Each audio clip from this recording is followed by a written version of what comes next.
നിലവിൽ ഞാനുള്ളത് ഏകദേശം 300 മീറ്റർ അപ്പുറത്തുള്ളൊരു വീട്ടിലാണ്. ഏകദേശം 4-5 വീടുകൾ മാറി 300 മീറ്റർ മാറി അകലെയുള്ളൊരു വീട്ടിലാണുള്ളത്.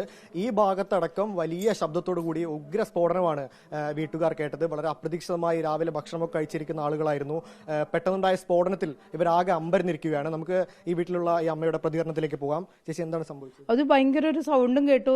ഇറങ്ങി നോക്കിയപ്പോഴത്തേക്കും ചില്ലും ജനലും കട്ടിലെല്ലാം തെറിച്ചു വീഴുന്ന കണ്ടിരുന്നത്. പിന്നെ നോക്കിയപ്പോൾ പുറത്തേക്കപ്പോൾ എല്ലാവരും ഓടുമായിരുന്നു. കാരണം വെച്ചാൽ എന്താ സംഭവിച്ചതെന്ന് പെട്ടെന്ന് നമുക്കറിയില്ലായിരുന്നു. അത് കഴിഞ്ഞ് നോക്കിക്കഴിഞ്ഞപ്പോൾ തന്നെ എല്ലാ വീടുകൾക്കും നല്ലോണം കേടുപാട് പറ്റിയിട്ടുണ്ട്. എല്ലാവരും എന്താ സംഭവിച്ചതെന്ന് നോക്കിക്കഴിഞ്ഞപ്പോഴാണ് ഇതിന്റെ പടക്കം പൊട്ടിയതിന്റെ എന്നുള്ളത് നമുക്ക് മനസ്സിലായത്. ഒരുപാട് നാശനഷ്ടങ്ങൾ നമുക്ക് സംഭവിച്ചിട്ടുണ്ട്.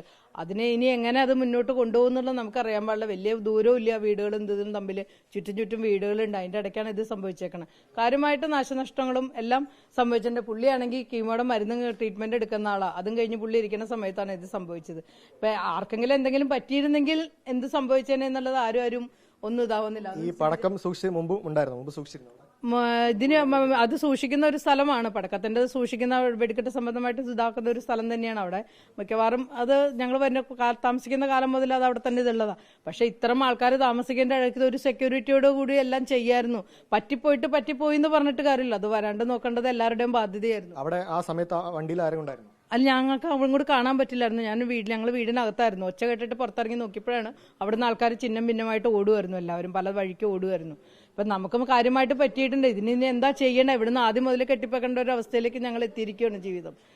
അതിന്റെ ഇടയ്ക്ക് ഇതും കൂടി ആയിക്കഴിഞ്ഞപ്പോൾ എന്ത് ചെയ്യുന്ന ആലോചിച്ചിട്ട് നമുക്കൊരു പിടിയില്ല. അതിനുള്ള ഇത് ഗവൺമെന്റും എല്ലാ കാര്യങ്ങളും ഇതിനകത്തൊരു ശാശ്വതമായ ഒരു പരിഹാരം ഉണ്ടാക്കണമെന്ന് ആലോചിക്കുന്നു. കാരണം ഇനിയൊരു അപകടം ഇതേപോലെ സംഭവിക്കരുത്.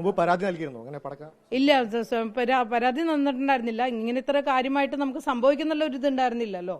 ഒരു മുൻകരുതൽ എല്ലാ കൂട്ടർക്കും എടുക്കേണ്ടത് അത്യാവശ്യമായിരുന്നു എന്ന് ഇപ്പോൾ തോന്നുന്നു നമുക്ക്.